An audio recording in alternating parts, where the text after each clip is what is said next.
Kembali lagi di channel Jago Listrik. Nah, pasti teman-teman masih ada yang bingung kenapa sih pertemuan antara ketiga fase pada sistem 3 fase itu membentuk titik netral atau nol. Nah, itu ada penjelasan ilmiahnya teman-teman. Nah, sebelum itu saya akan menjelaskan apa itu 3 fase. Nah, jadi 3 fase itu terdiri dari 3 fase. Fase R, fase S, dan fase T. Antara fase ini berbeda 120 derajat seperti ditunjukkan pada gambar gelombang sinus. Jadi fase 1, fase 2, dan fase 3 itu berbeda sudut 120 derajat. Makanya disebut 3 fase. Jadi ada 3 gelombang fase yang berbeda. Tegangan antara fase ke fase, contohnya tegangan antara fase R dan fase T itu 380 volt. Sedangkan tegangan antara netral ke fase, contohnya tegangan antara netral dengan fase T itu 220 volt.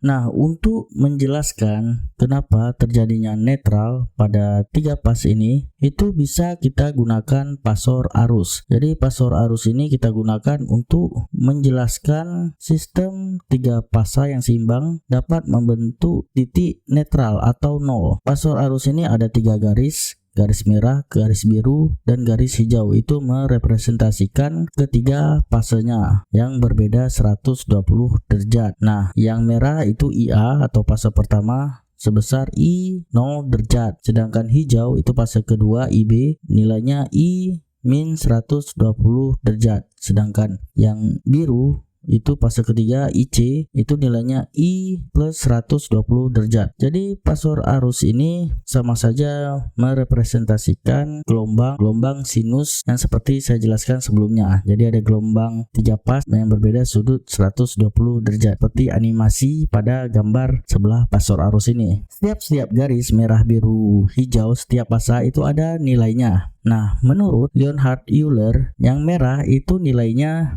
E pangkat I kali 0 sama dengan 1. Sedangkan yang hijau E pangkat I min 2pi per 3. Sedangkan yang biru itu nilainya E pangkat I 2pi per 3. Jadi Leonhard Euler juga menyatakan ketiga fasor ini membentuk sistem 3 fase yang seimbang, di mana total arus dari ketiga fasor tersebut adalah 0, menunjukkan tidak adanya arus di titik netral. Jadi titik netral ini sama saja tidak ada arus alias arusnya 0. Nah, lalu kenapa garis-garisnya bisa berbentuk seperti itu? Merah arahnya ke kanan, biru ke atas, dan hijau ke bawah. Nah, jadi fasor arus ini terdiri dari 4 kuadran. Kuadran pertama, kuadran kedua, kuadran ketiga, dan kuadran keempat. Nah, kalau kita lihat garis yang hijau itu arahnya ke bawah ya teman-teman. Nah, nilai garis hijau itu adalah E pangkat I min 2pi per 3. Sama saja dengan min 1/2 kurang I akar 3 per 2. Min 1/2 itu komponen real negatif, min I akar 3/2 itu komponen imajiner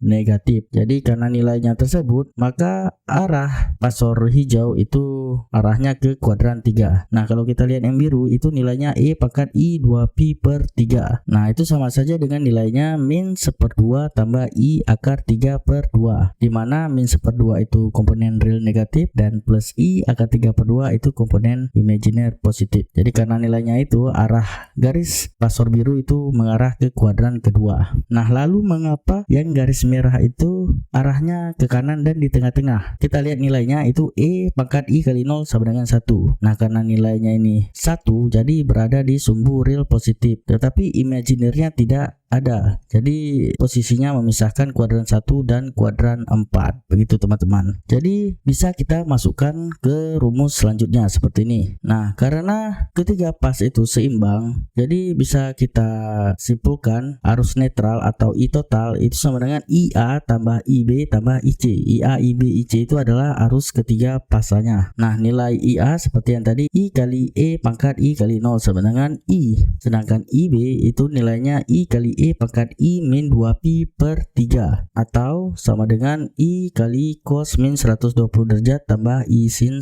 min 120 derajat. Sedangkan nilai IC itu I kali E pangkat I 2pi per 3. Nah, itu sama saja dengan nilainya I kali cos 120 derajat tambah I sin 120 derajat. Nah, kalau kita masukkan ke rumus arus netral atau I total yang tadi, itu menjadi I tambah I kali E pangkat min I 2pi per 3 tambah I kali E pangkat I 2pi per 3. Nah, kalau kita geser menjadi I kali E min I 2pi per 3 tambah I kali E I pangkat I 2pi per 3 sama dengan min I. Sehingga kalau kita masukkan ke rumus I total menjadi I tambah minus I atau I kurang I. Nah, I kurang I habis ya teman-teman, sehingga menjadi 0 atau netral. Itulah mengapa pertemuan ketiga fasa yang seimbang menciptakan titik netral atau 0, tidak ada arus di tengahnya. Oke, sekian video kali ini. Nah, bagi teman-teman yang ada tambahan silahkan komen di bawah, dan sampai jumpa di video selanjutnya. See you teman-teman.